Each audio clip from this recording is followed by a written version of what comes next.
To everything KFAN, sports updates, ticket giveaways, show highlights, and more. You follow at KFAN 1003 on Instagram, TikTok, Facebook, X, and YouTube. You can stay connected to the sports leader, the Fan.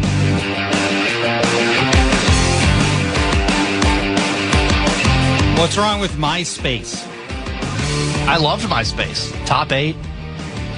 Music playing on your page. It was fantastic. Mm-hmm.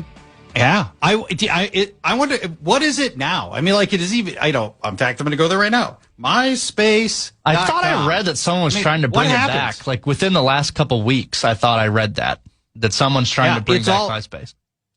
It's a music site right now. It doesn't look like it's got all the personal stuff. It looks like it's just some kind of, I don't know, music, news, culture. As someone who was in middle school when MySpace was at its height, and if someone wronged you and taking them out of your top 8 was just a core memory for me. Just sorry, you're moving down. I like it. It's a little bit like on my phone. I decided a week ago to freshen up my favorites. You're in your phone, you've got your phone book, but you've also got your favorites. And I hadn't changed my favorites in a couple of years. And it's sort of gratifying to get rid of the numbers for people that you maybe, weren't that keen on to begin with. Maybe it was a coworker that you only had to call out of necessity or whatever. Maybe it was Uncle Gary who got pretty weird and now you don't need to have him in your favorites list anymore. It felt cathartic. And then I felt pretty good about adding 2 people into my favorites list. And in both cases, I told them, I'm like, Steve, they're both named Steve. Steve, I'm adding you to my favorites list. And they both were like, so why are you even telling me this? Like, you don't seem to understand. It's a big deal. This is not a trivial thing, right? I mean, granted, my favorites list can be as long as I want it to be, but at some point it gets to be unmanageable. It's only about a dozen people. You should be flattered to be on my favorites list.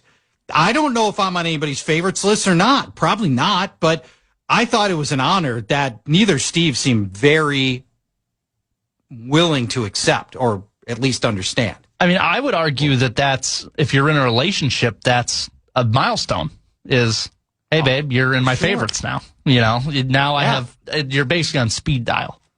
I think that's a big deal. What is a bigger moment for a young current couple when you pause your Match or your Tinder account, and you pause it, or when you move somebody into favorites? It's a great question. And do they have showers around that now? Because it wouldn't surprise me. I mean, there's celebrations for everything now, right? It used to be you only had the baby shower, and it was only because people were so poor they didn't have the basics for the baby shower. They needed the baby shower because they didn't have clothes, and they didn't have diapers, they couldn't afford it. And so your friends would come along and they would give you the stuff you needed just to keep your kid alive. Now, those days, I think, are largely gone, and very few people are getting clothes and diapers and stuff out of necessity. I know it still happens in some cases, and that's great. But then you've got the baby shower, got the wedding shower. Now you got the birth, the gender reveal, right? The gender reveal parties. Push presents. Yeah. Push presents. There you go. Why can't we have favorites party? I get all my favorites from my phone book together at one time, and then like the extra, if I'm adding the 2 Steves, I invite them. They don't know what the party's for. I just invite them over, and they walk in the door and balloons, and there's confetti. They're like, ta-da! You, Steve, and Steve are now on my favorites list.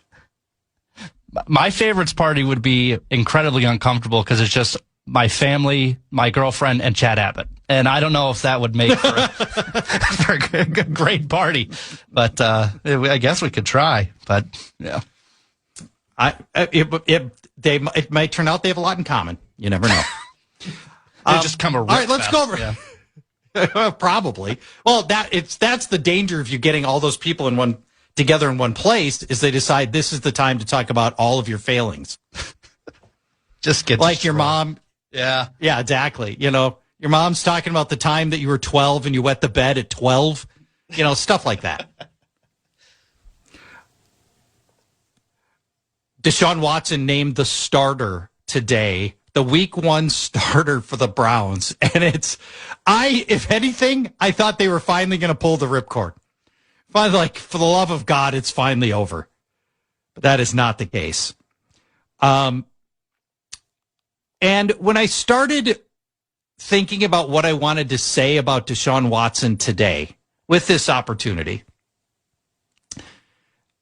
I realized his story and the path, you forget a lot of the nuance of it and where he's been and where he is now. And so I want to do a complete rise and fall of Deshaun Watson. We go back to the 2015 season at Clemson, where he explodes on the scene. He throws for 4,000 yards and 25 touchdowns and leads Clemson to the national championship game, a loss at Alabama. And at that point, he establishes himself as one of the best quarterbacks in college football. 2016, year later, even better. He's 2,600 yards, 41 touchdown passes. And he goes to the national championship again and then crushes, throws for 420 yards, and they end up winning the game. 41 points, end up winning the game. National champions. His total at Clemson, dude threw for 10,000 passing yards and 90 touchdowns and a bunch of great runs because Deshaun Watson, one of the great running quarterbacks. So he gets selected 12th by Houston. Now, there was at the time, this is the 2017 draft. At the time, there was a lot of talk about, where Deshaun Watson could go. He had the upside to be one of the greats, and he could have gone in the first few picks, drops down to 12. Houston takes him. Now, his rookie year, the Texans actually started Tom Savage in week 1. I did not remember that Tom Savage was a guy. He was a guy. And then they quickly abandoned that plan, and they pivoted to Deshaun Watson beginning in week number 2 of his rookie year. So I think at the time, if you 2017, so now we're back, the better part of 10 years ago, there was very much just start your rookies immediately. Don't let them develop. The best place for a rookie quarterback to develop is on the field. Just throw them in. And in week 2, that looked like a bad plan. He was really bad. But then after that, weeks 3, 4, 5, 6, 7, 8, what he did in the next 5 weeks was astounding.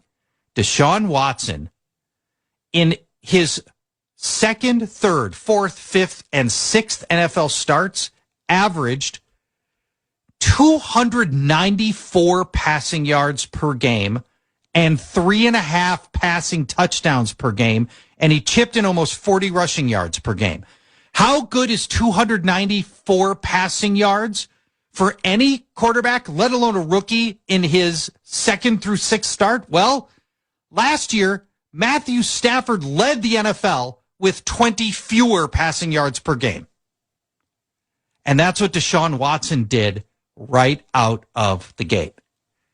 Then in week 8, Deshaun Watson tore his ACL. And with the ACL, there's a lot of questions for Deshaun Watson the following season, 2018. Will he be ready for week 1? Will he still have his rushing chops? Nobody knows. 2018, Deshaun Watson defies the naysayers. He starts in week 1, and he's running well. He topped 36 rushing yards in the first 5 games to start the 2018 season.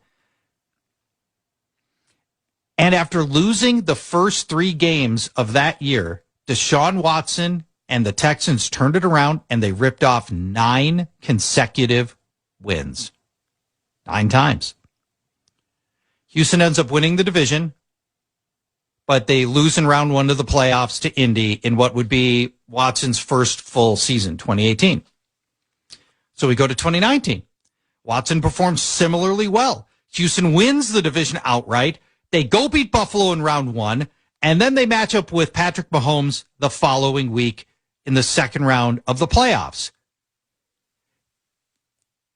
Deshaun Watson stakes a 24-0 lead on the Texans. For the Texans over the Chiefs and Patrick Mahomes.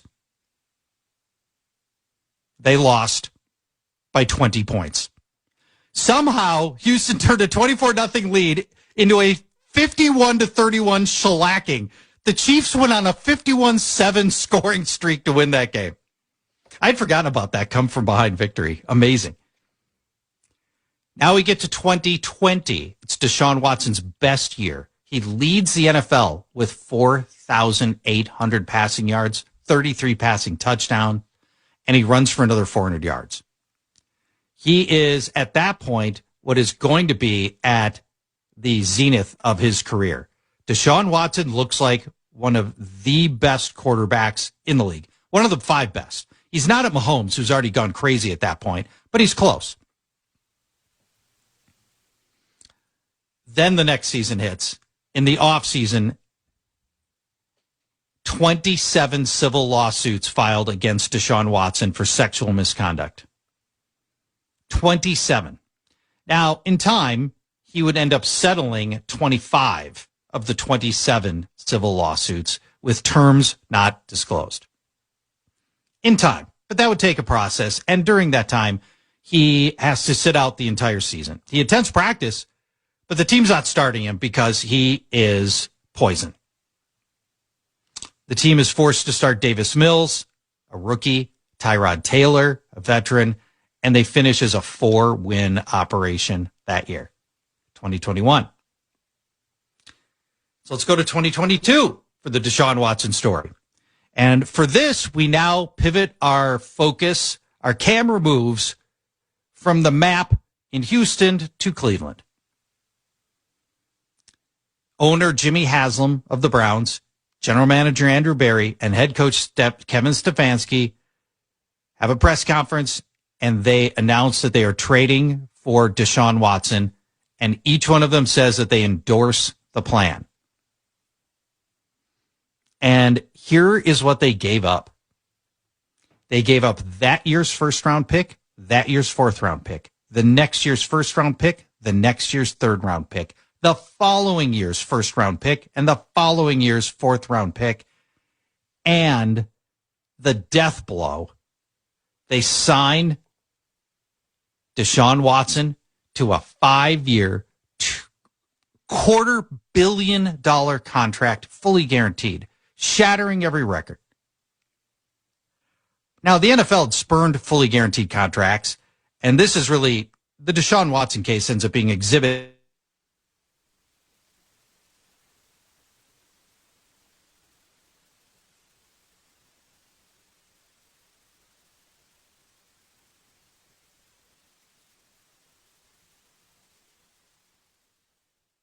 is getting a fully guaranteed $250 million contract.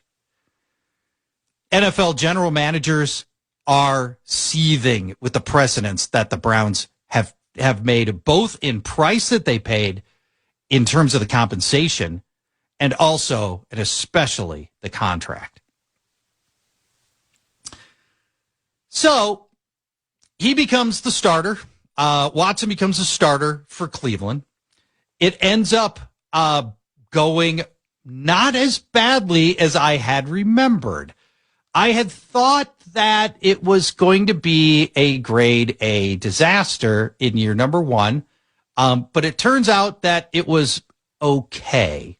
He only ended up playing 6 games in the 2022 season. Team goes 3-3, and is what would end up being a recurring problem for him, injury.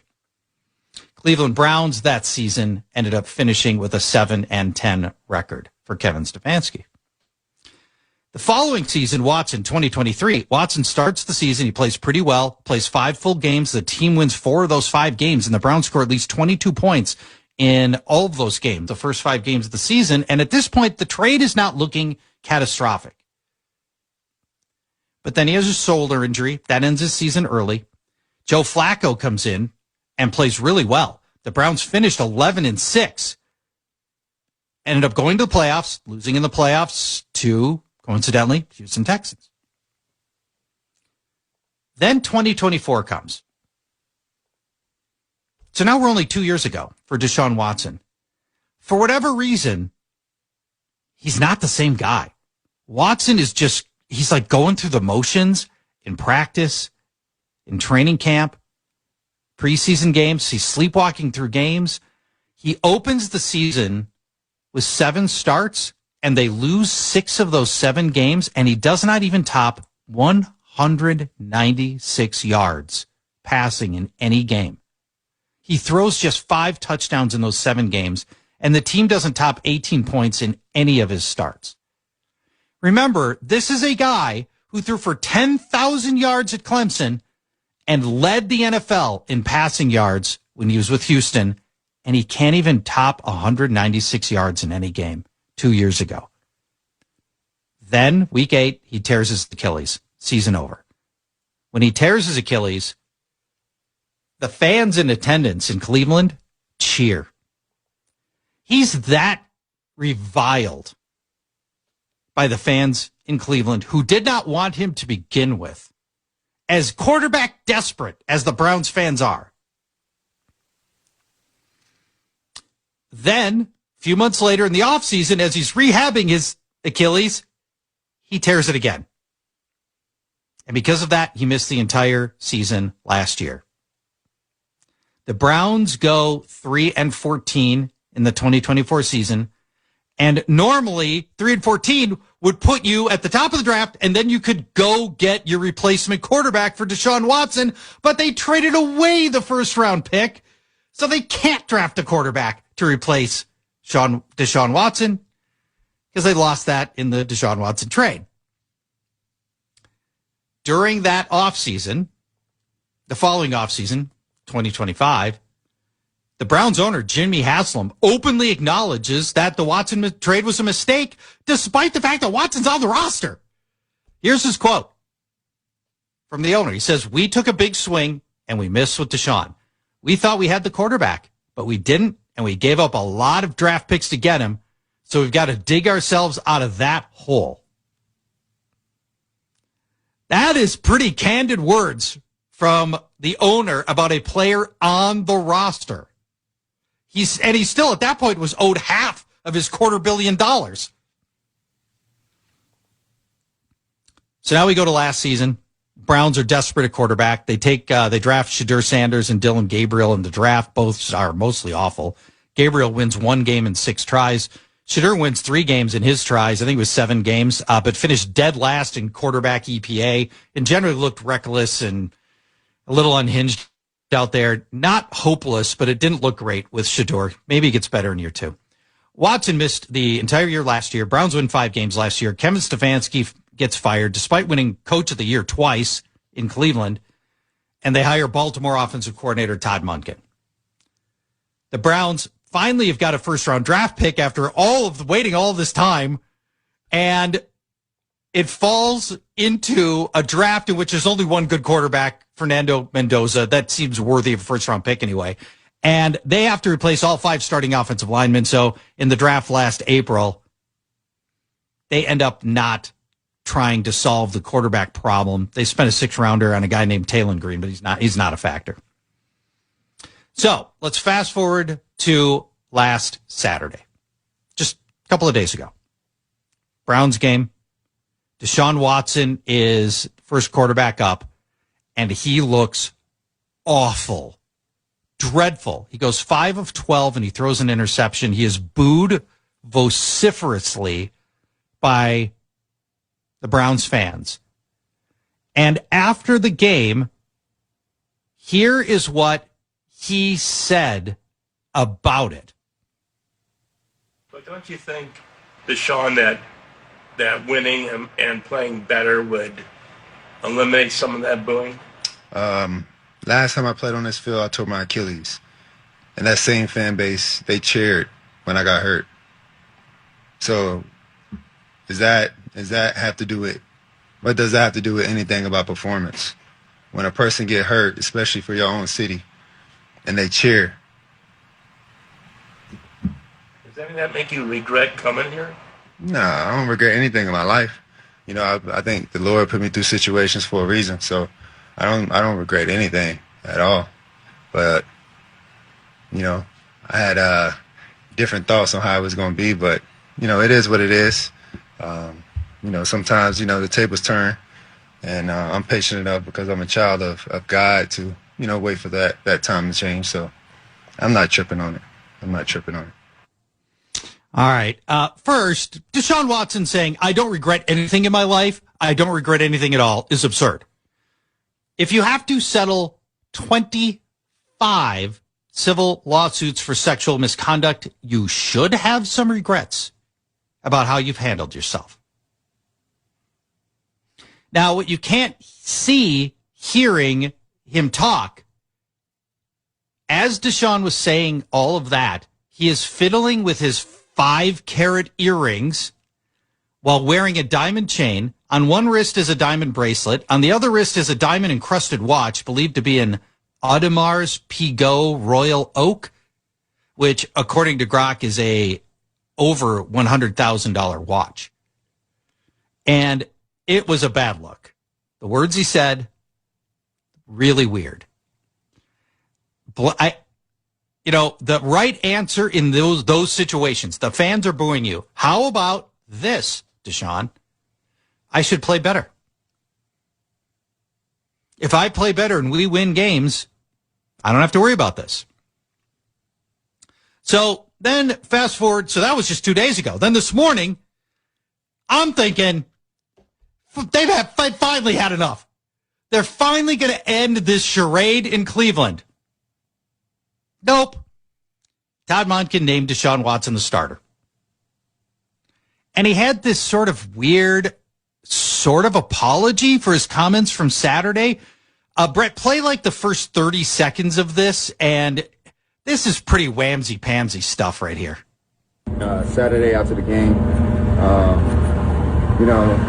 I think just, human nature, just myself being very emotional, putting a lot of time these last 2 years to, get back and, spend time in this facility, in the city, meeting a lot of different people in the community. I thought I was going to get, a little different response, but, I think, my emotions got the best of me, and, my comments wasn't intending to go at any of the fans around in the city, because there's been a lot of great fans that have been supporting me.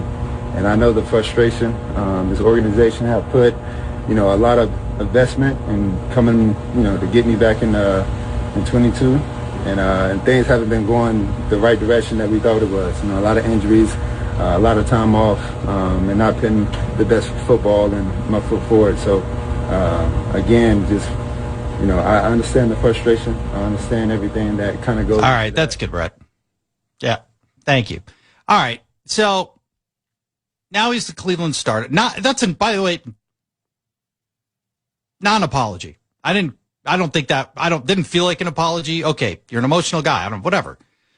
He's named the Cleveland Browns starter. Not coincidentally, Cleveland start the season with 2 road games. He's not going to have to worry about getting booed by his own fan base at Jacksonville and at Tampa. The Deshaun Watson story is fascinating on many levels. Tiger Woods has been largely forgiven by the public. Kobe Bryant, totally forgiven by the public. Mike Tyson, forgiven by the public. Michael Vick and what he did, forgiven by the public. And even in some circles, O.J. Simpson was forgiven and even pedestalized for what he did. But not Deshaun Watson.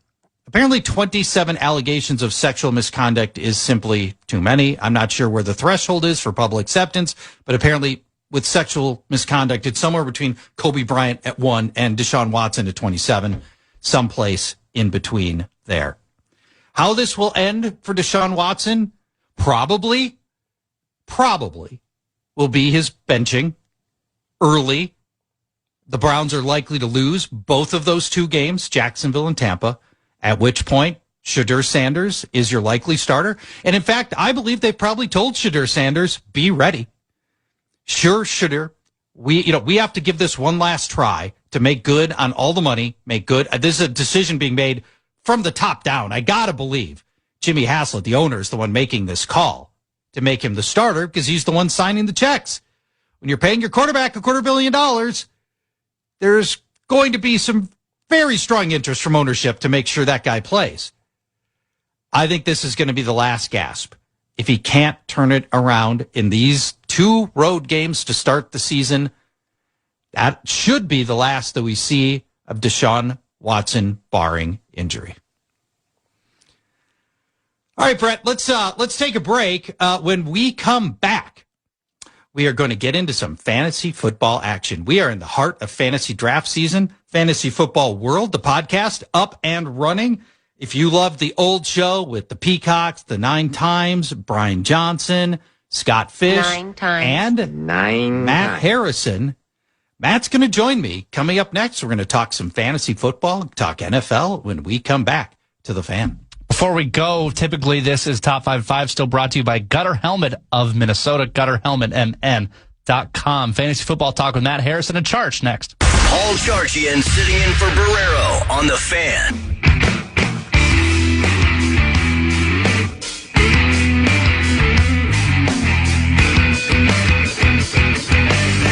The Great Minnesota Get-Together is almost here, and you can visit the KFAN booth in Carousel Park. It's presented by Mesh Besher and Spence. You can catch live shows, shop new KFAN merch, and get a free original chicken sandwich from Chick-fil-A with every purchase while supplies last. Details now, kfan.com/fair.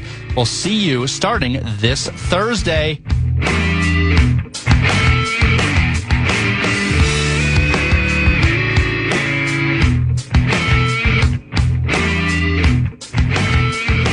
Welcome back to the Fan. Paul Charchian with you. Very excited to be back. Excited for State Fair shows. I mentioned this at the outset. Let me mention it again. You'll be able to see and hear Fantasy Football World live at the State Fair. Myself, the Fantasy Football World crew will be doing the live shows on Saturdays, 10 to noon. And the second Saturday of the State Fair, we will have our live draft. It's always a ton of fun. We grab people out of the audience. They draft for us. We talk about whether they blew their pick or did not. It's a blast. We usually get some kids. It's just super fun and a great way to interact. And we encourage you to stop by the KFAN booth to check that out. In the booth with me, at least one of the shows, I think one of the 2 shows, will be Matt Harrison. Hi, Matt. Which show are you doing? Show 1 or show 2? I took the second show because that's the one that involves the least amount of prep work because we got the mock draft there. So that's a good point. Yeah, you leaned into your lazy side. I don't blame you. Let the listeners do all the work. Yeah, I hear you with that. That makes sense. I'm excited to talk fantasy football with you. I've got 6-ish drafts going right now in the middle of these picks. And I know that's the case for a lot of people here as well. Let's hit some of the big topics around fantasy football. And I want to start with Ashton Genty's ankle injury. So there was a moment of panic briefly last night where we thought they might be sawing a leg off. It turns out that it's an ankle injury. They have not told us the details on the severity of it yet, but I got to believe the best case scenario at this point would be that Genty is looking at a high ankle sprain. Those are usually severe high ankle sprains are a month. I'm guessing that's what we've got here. What are your thoughts for people that are drafting now? And Genty was going at the end of the first round, beginning of the second round. What are your thoughts on drafting Genty at this point? It's funny that you mentioned the panic that everybody had because I got the push notification on my phone literally a half an hour before a live auction last night where we were all together. And it was very interesting. In a $200 auction, Ashton Genty went for $18. Yeah, that's a big steal. Yeah, compared to like the 60s and 70s for Jahmyr Gibbs and Bijan Robinson. So, by the way, I hate that everyone on social media is saying, this is why you never draft before the last weekend before the season starts. Come on. You're trying to get 12 people to agree to meet at the same place at the same time during the last week of summer or the first week of school. Come on. Ashton Genty probably got an ankle injury. That's what they're saying. It's probably a high ankle sprain. I've dealt with those in the past. If you try to play through them, it takes a long time for them to heal. Obviously, NFL players have much better training systems than I did in high school soccer, but I think Ashton Genty's probably looking at missing the first couple of weeks of the season, and Mike Washington suddenly rocketed up draft boards. And I saw in one draft yesterday, he went in the 3rd round. Yeah, that's an overreaction right there. Yeah, Mike Washington's a nice player. He's the backup behind Ashton Genty in Las Vegas, but that's a little much. I have moved Ashton Genty down to running back 18, which puts him in the same area as Cam Scatterbo, Josh Jacobs. And, those guys both have some question marks like Genty does. For Scatterbo, he's trying to come off his massively reconstructed ankle. For Josh Jacobs, he could be looking at some serious suspension time. We don't know. And so I'm putting Genty into that kind of area right now, running back 18. Does that feel about right to you? It feels a little low to me because I think that Genty's upside is so much more than those other two players, but I can see it right now with just not knowing enough. I mean, if you are drafting, in the evening on Saturday or Sunday night coming up this weekend, you might have a lot more information, and this is going to be a fluid situation. His draft stock is going to change a lot in the next few days. I think it is too. Let's go over to one other key bit of news from today. Houston has had a variety of injuries, including Jaden Higgins, their number 2 wide receiver, knocked out for the year. They just traded for Kayshon Boutte, one of my favorite guys. He's got an amazing story. I liked him as a Patriot, and he pulled in some big, deep balls. He was one of those guys where you get like 2 catches, so they needed to be really good catches. He gets traded to Houston, where he could walk in to the starting job opposite Nico Collins. Yeah, and Church, you love Nico Collins, and you and I debated about Nico Collins on Fantasy Football World in our last week episode. Here's something that our friend Alfredo Brown mentioned on Twitter today. 45% of Nico Collins' fantasy points came on plays of 20-plus yards last year. Yeah. 50% of Kayshon Boutte's fantasy points came on plays of 20-plus yards.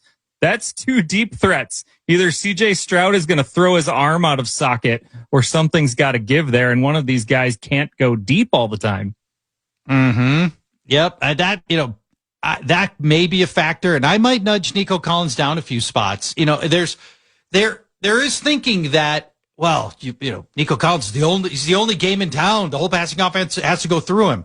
Well, it's not necessarily a good thing to have double coverage every play, and that's what Nico Collins might have been looking at. So I don't know. Boutte becomes a late round dart throw in my mind. I mean, Houston's never going to be like bombs away passing, but he's going to be on the field potentially most plays. Jalen Noel, their other receiver, runs from the slot almost exclusively. Yeah, I don't mind Kayshon Boutte at all. I mean, he was a good player, serviceable kind of flex player last year, and I think that his market share went down with the addition of Romeo Doubs and A.J. Brown in New England, and now he's got another chance to go play and maybe eat in this Texans offense. Yeah. All right, let's talk about a couple other injuries from San Francisco, and their own owner, the substation, I guess, really crushing it this offseason. Good Lord. Trailer park. Okay. Let's talk George Kittle.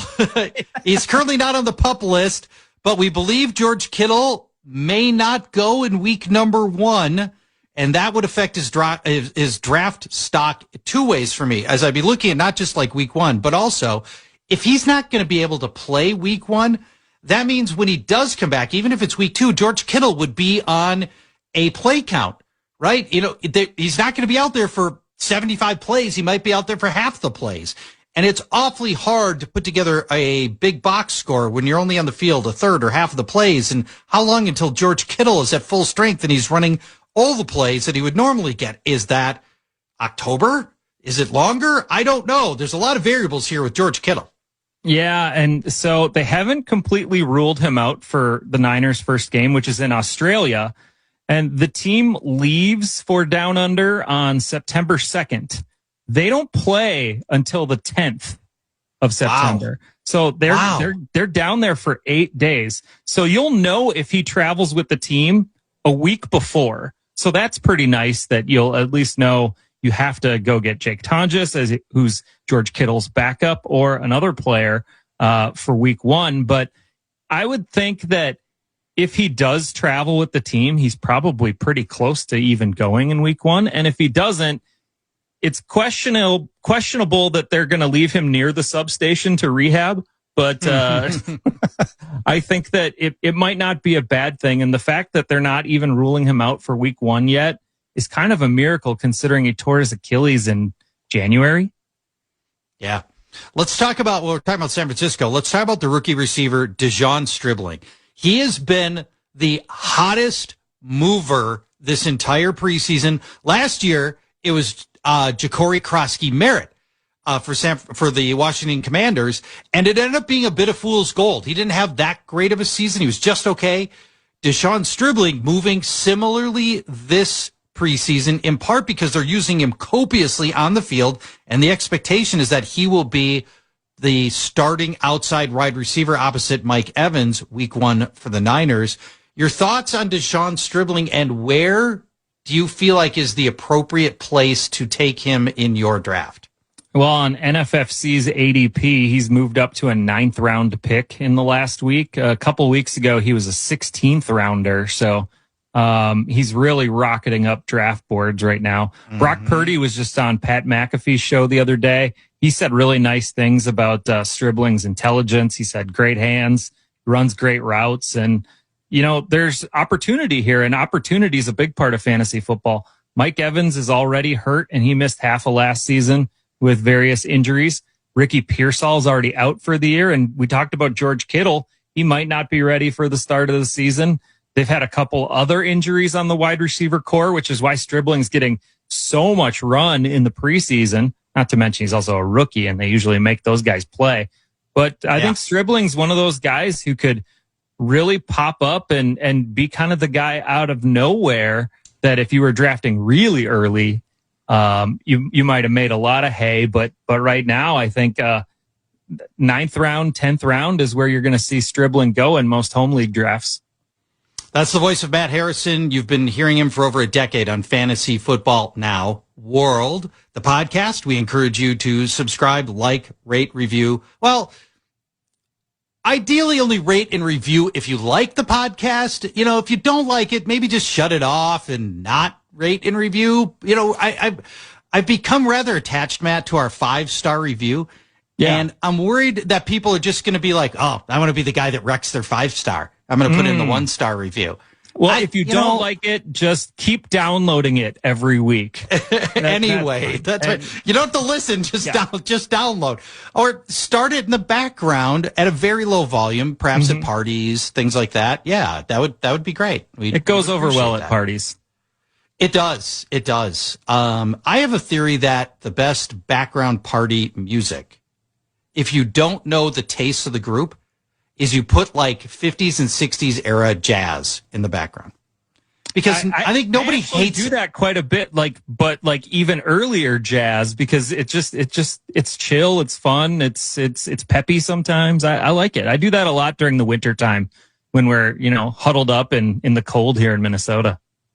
Yeah, I like the Miles Davis kind of era for me. Although Miles was like 30 years plus, so I guess I should really narrow down the era. Like the late 50s to early 60s era for Miles Davis. That's just me.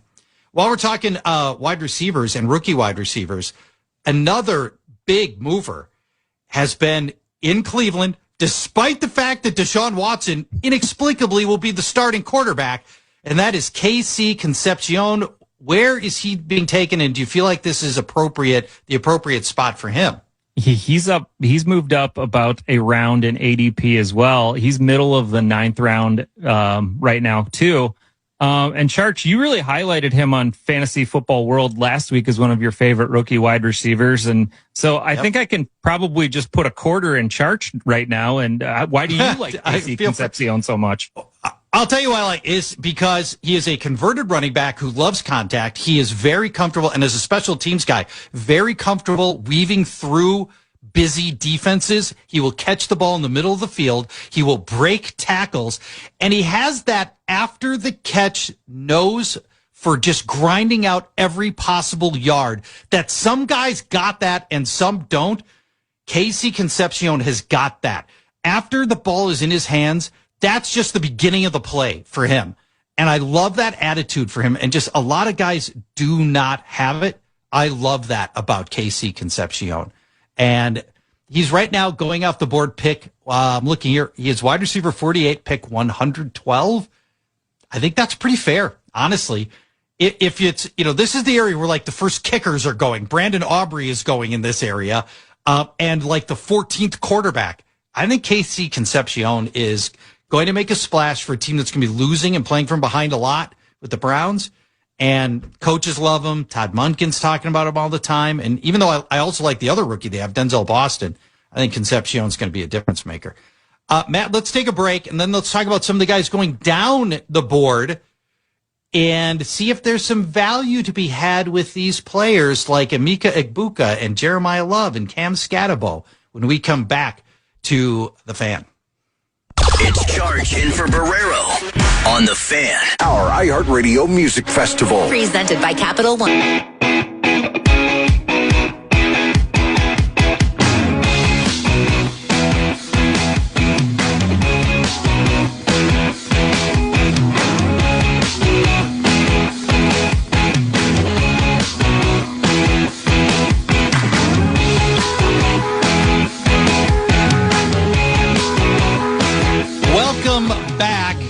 Paul Charchian in for Dan Barreiro today. I am joined by my Fantasy Football World co-host, Matt Harrison, getting you tuned up for your drafts and auctions. Matt, you alluded to this. In-person drafts and auctions are the best. It's, whenever you have to do it, just get everybody together. Make it a point. Find time. Get it scheduled. Like, Scott Fish's his home draft is always the Sunday of Labor Day. You always know in advance. Everybody knows when it's going to be. Get everybody together. Yeah, I love it. I've never been to Scott Fish's home league draft, and I think I'm going to actually go this year. Pretty excited about that because he pulls out all the stops. He gets the mobile pub in his driveway and has tons of food, and it just sounds like a blast. And I know you're going to be there, so I'm going to try to get out there this year. I think the most fun in-person draft I ever had was this one. Those mobile pubs that people pedal through downtown? Yeah. We did. Yep. We used to do drafts on that. On the pedal pub. On the pedal pub. And it was so much fun. So obviously there's some drinking involved for those that want to imbibe. And then you've got the periodic biking on it as well. And you're trying to draft and you have everybody situated around the pub in draft order, right? So you draw the draft order and everybody sits in the draft order. And then the special thing that we did that I loved is I had the bartender driver guy. He picked 3 players at random, NFL players at random. Mm-hmm. And anytime anybody drafted that player, instead of the player that you had picked, the bartender would jump up and say, wait. And then he pulled over the pedal pub and you had to run with your cheat sheet to the first person on the sidewalk. And that person made your pick. Oh, no. It's awesome. That's a terrible rule. I would be so it was so great. It was to me multiple times. Oh, God, I loved it. Oh, man. And it could have, no one person got stuck twice. Oh, and only one person actually knew a little bit about fantasy football. So the guy runs up to this stranger on the street who's got to make the draft pick for them. And the stranger's looking over the sheet and he can see who's already on the roster and everything. Stranger goes right to the last name on the bottom of the draft sheet and stuck him with the final player at the bottom. Yeah. Anyway, you can have what a jerk. You can have a lot of fun with this stuff in person. Just, go see your buddies and hang out. All right. Let's talk about some of the players, Matt, that are going the wrong way in drafts. Mm-hmm. I want to start with Tampa Bay wide receiver Emeka Egbuka. He's got an injury that could linger into week 1, And maybe that's part of why he's dropped half a round. Yeah, he's got a toe sprain that knocked him out of practice 12 days ago now. And Tampa's being a little cagey about the extent of his injury. They haven't said turf toe, but they're not really saying exactly how long he's going to be out or if he's going to be ready for week 1. He's still a late 3rd round pick right now. I really like Egbuka. He's got just crazy upside if he's healthy. And I'd actually like to buy the dip here. I think that this is a good value. Emeka Egbuka should be, I don't know if he should be wide receiver 1 in Tampa Bay for Baker Mayfield because Chris Godwin is getting rave reviews, including from Baker Mayfield. So yeah. I don't know, but I think we all think Emeka Egbuka is going to make the year 2 jump. And I like the notion I can get him a little cheap, but you notice it's a sprained toe, but they haven't said the dreaded words turf toe. Yeah. Turf toe and wide receivers are a bad combo, and that is the worry for me. Let's go to the Arizona rookie, Jeremiah Love, picked 3rd overall in the draft, and he is another guy that may very well not start week number 1. And for a rookie to lose all of this preseason time, all the training camp time, it's a bigger loss for him than it would be for a lot of players, I think. Yeah, and he's down about half a round now to the late 3rd round. I think it's really the combo of the ankle injury, which they already have said he's out for the rest of the preseason. But there's also a crowded backfield, which includes Tyler Algier and James Conner. And the fact that the Cardinals are just going to be really, really bad this year. 3.5 is their Vegas win total projection. Yeah. And usually runners from very, very bad teams don't deliver huge fantasy numbers. It just doesn't work out that way. So investing a high draft pick, a 3rd round pick in Jeremiah Love, while I really like the talent, I'm afraid that this team might be so bad that he just might not pull the numbers for you. We've talked about it for years. Running backs have more environmental impact than any other position because if things go wrong with the offensive line, it affects the running back. If things go wrong with your quarterback, now you can't pass, that affects the running back. If things go, running backs get hurt a lot. There's that risk as well. If the defense is bad, that affects the running back because now your team's down by 20 at half and you're not running.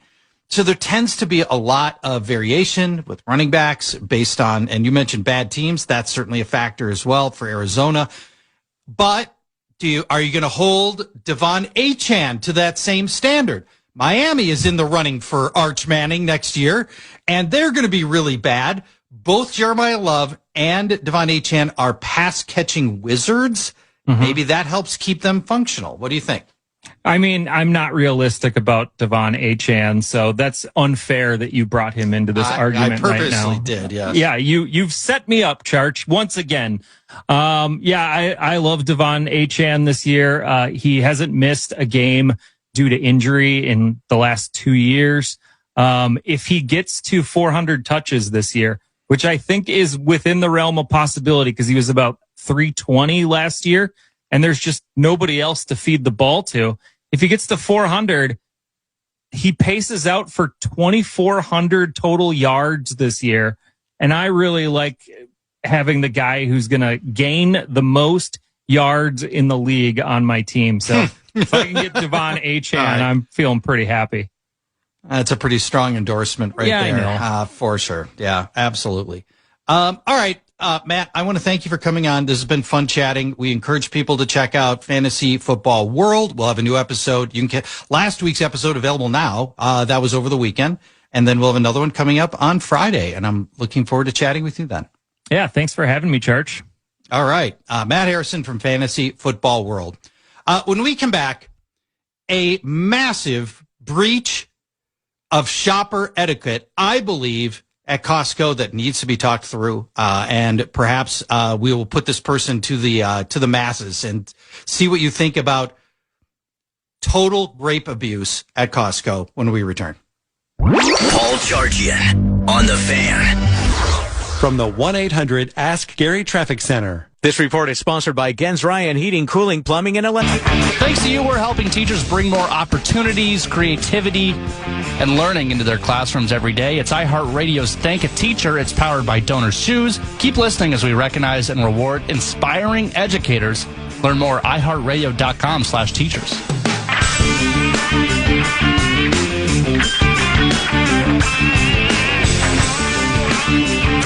A weekend trip to Costco had a massive breach of social contract that I need to talk through.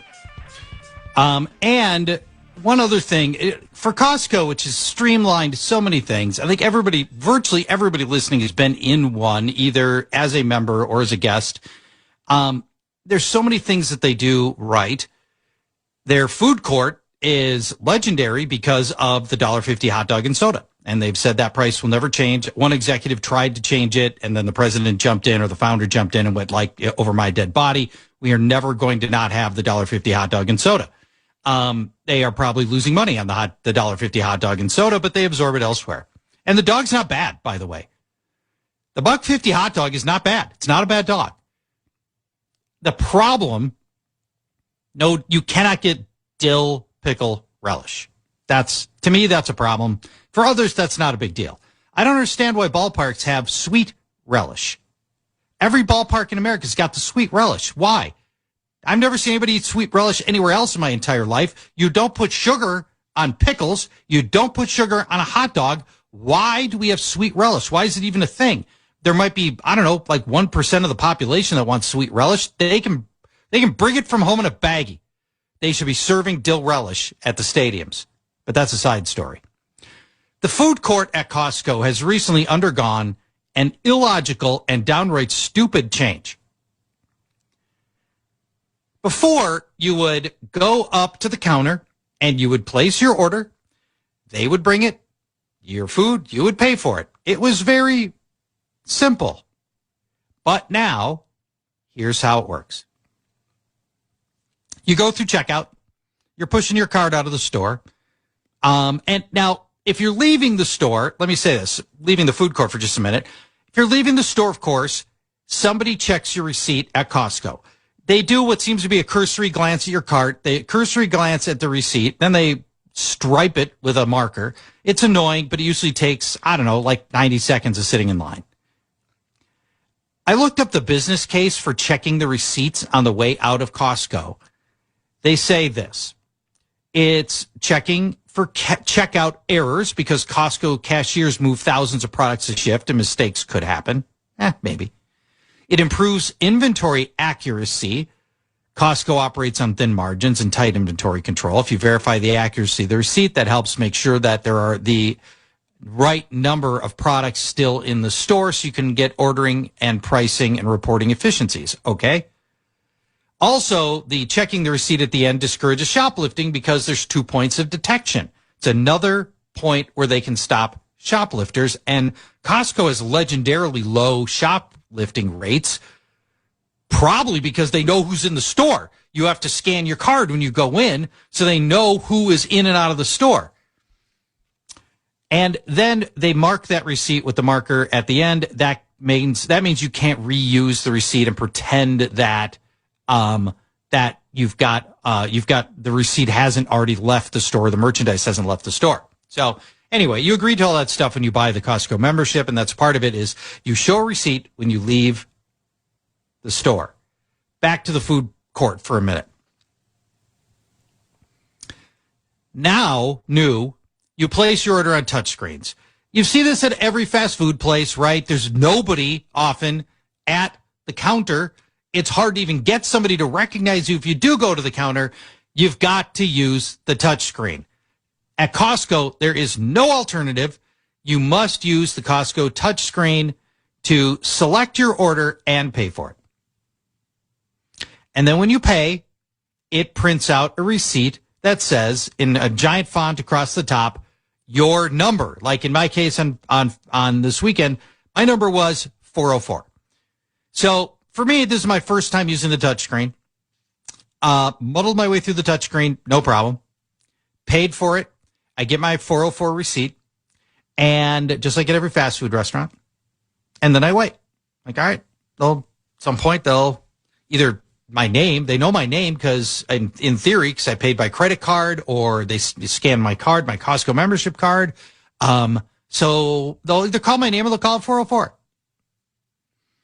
There's a big crowd of people at the counter getting served. So I just settle in and, I wait. I'm on my phone and I'm waiting.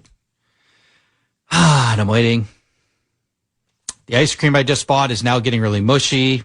Waiting. Finally break down, bring the ice cream back to the freezer, replace it with a fresh ice cream. Waiting. And I get back, and now that crowd of people at the window, they're in a straight line about 20 people deep in front of the counter. And then it dawns on me. For some crazy reason, I have to bring my receipt to the counter before they're going to fill the order. This long line that's now at the counter at Costco is to turn in my receipt, and then they will fill the order. This despite the fact that the Costco ordering system already knows my order. I'm number 404. I placed my order 20 minutes ago. So when I placed my order at the kiosk, all it did was take my money and spit out a receipt. It didn't actually tell anybody in the kitchen to make my order. Baffling. So dumb. So then it turns out for only the food part, you have to show your receipt at the beginning of the transaction, not the end, unlike when you leave Costco and you have to show the receipt at the end. I'd assumed I would be showing my receipt when I picked up my food. Not the case.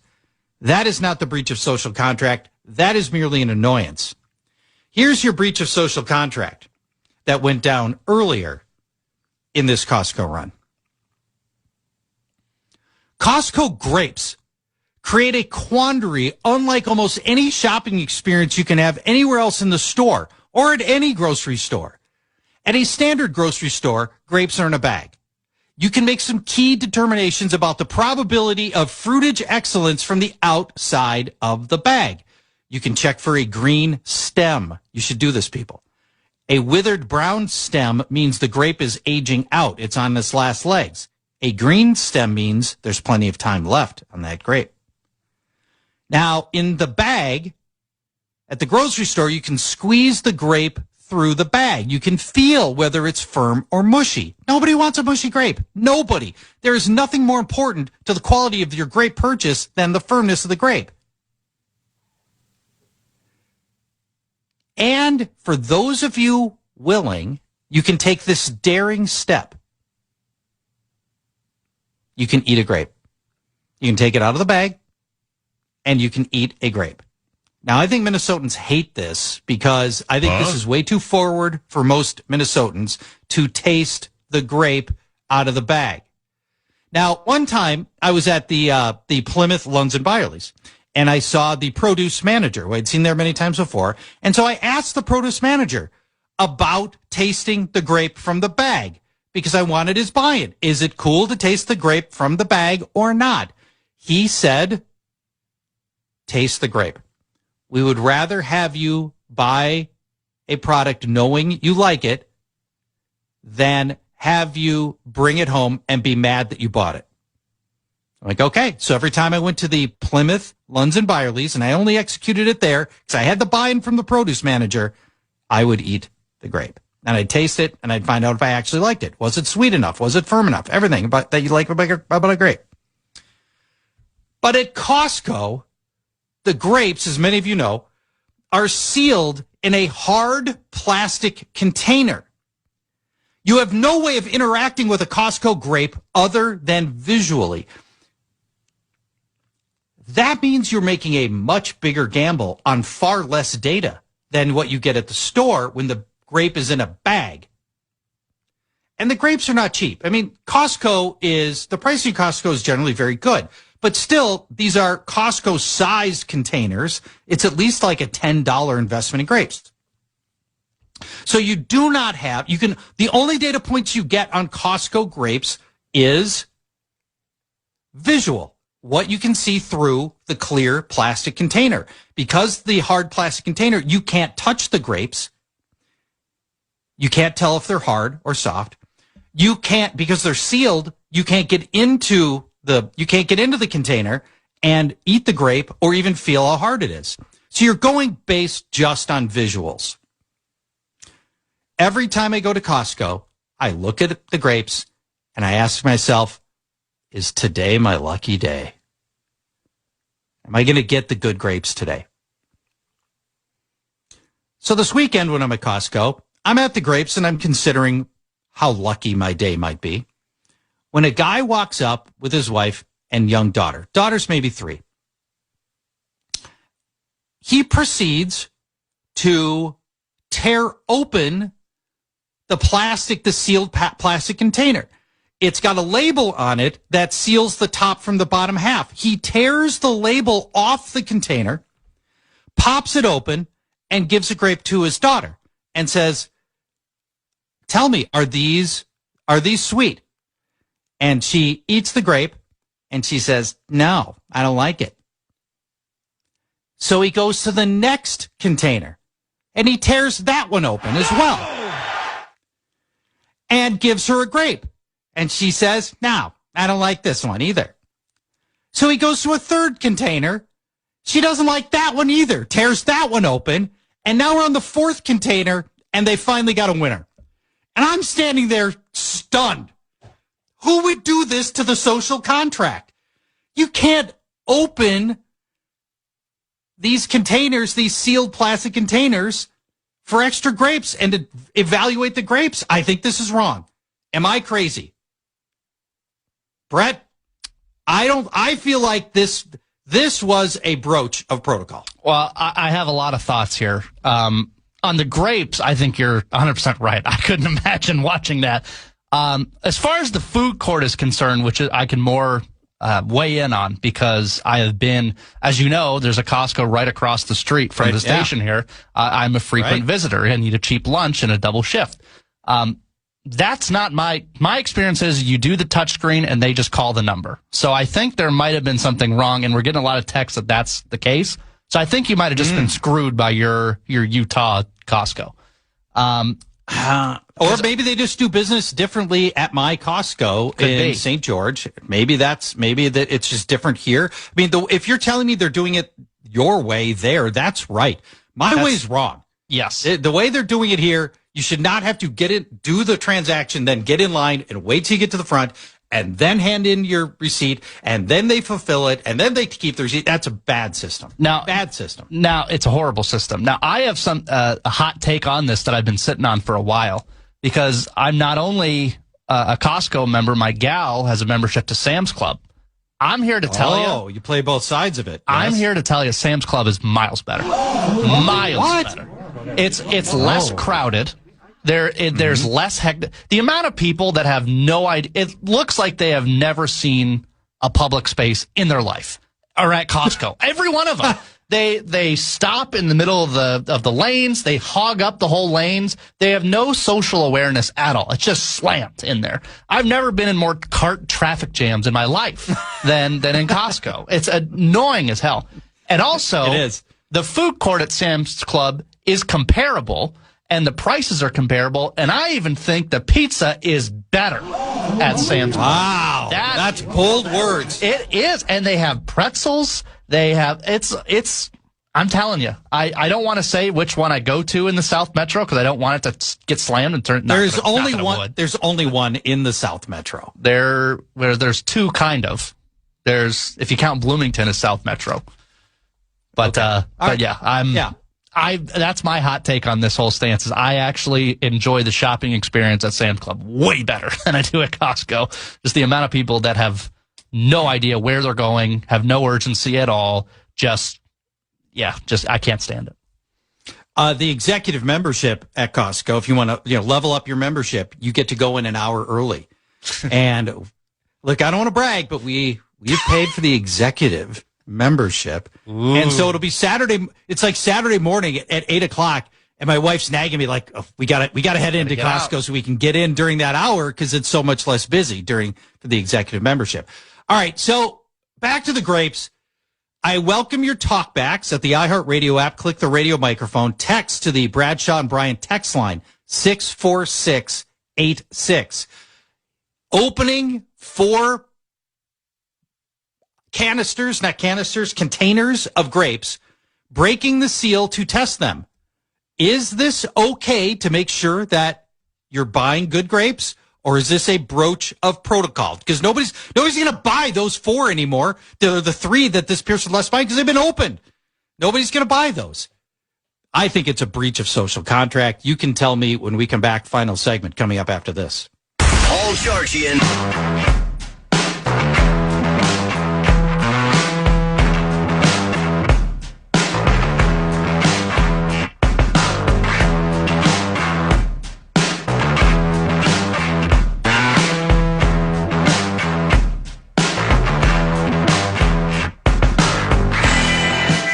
Welcome back. Final segment of Bumper to Bumper. Paul Charchian with you today. Thank you for joining us. I was hoping my grape tirade with this breaking of the social contract would elicit some responses. Brett, what did we get over the break? We got a handful of stuff here. I stirred the hornet's nest by suggesting that Sam's Club is better. A lot of people agree, and a lot of people didn't agree. But there are some grape talk as well. Here's a texter 612 guy says, Paul, I'm a grape tester before I buy. I don't buy lots of grapes. When I do, I take one for verifying the taste and firmness of said grape. I'm very lucky to have never gone into a Costco. Fair enough. Exactly. Yes, that might be considered a caution. If you're thinking about buying your Costco membership for the grapes, don't do it. Here's 952 guy. He says that with a theory, Charch, I think that dude was also pissed about Costco's grape packaging and is sticking it to them by having his daughter test them. Your thoughts? That's a possibility. I mean, this could be actually something of a conscientious objector move by him, where he's trying to send a message to Costco corporate that they need to stop putting the grapes in the hard plastic container. And that's if that is the case, then and only then would I agree with this move. Let's see. Someone else says, sounds like the Costco guy that checked 4 boxes had enough of wasted grapes that his daughter didn't like. There's that. Let's see. Are the grapes sold by weight or package? If weight, then it might be okay. If seal is tamper-proof, that's a gross waste of inventory and equates to shrink or theft. Your thoughts? I think that's getting too much. At Costco, it's a flat price for the grapes. Now, I don't even know that they have scales at Costco. I've never seen any scales. I don't think anything works on weight at Costco. So I think this is entirely a price per package situation at Costco, and you have to factor that in. And oh, by the way, one other annoyance in the produce section, like the people who take the stems off and everything, if you're paying by weight, and so they take the stuff off of it, that's stealing, basically. You know, they're pricing it with the assumption that, stem is going to be on it. And if you're taking all that stuff off just to try to save some money, it's not cool. Also, go ahead. I was going to say, last text 612 guy says, Sam's Club Scan and Go feature alone makes it miles better. I've never interacted with an employee in 15 years. Brilliant. I don't even know what Scan and Go is. You scan it on your phone and pay it, and you can walk out the door. Wow. So every time you put something in your cart, you just scan it. That's pretty cool. That is pretty cool. Brett, thank you for all your help today. I really appreciate it. This has been a blast. I love working with you. Tomorrow, you'll have Alec Lewis in this spot. Bye-bye, everybody. Live local games with you all season long. Download the iHeartRadio app. Search NFL and press play. Wisdom teeth removal is common, but when it happens to your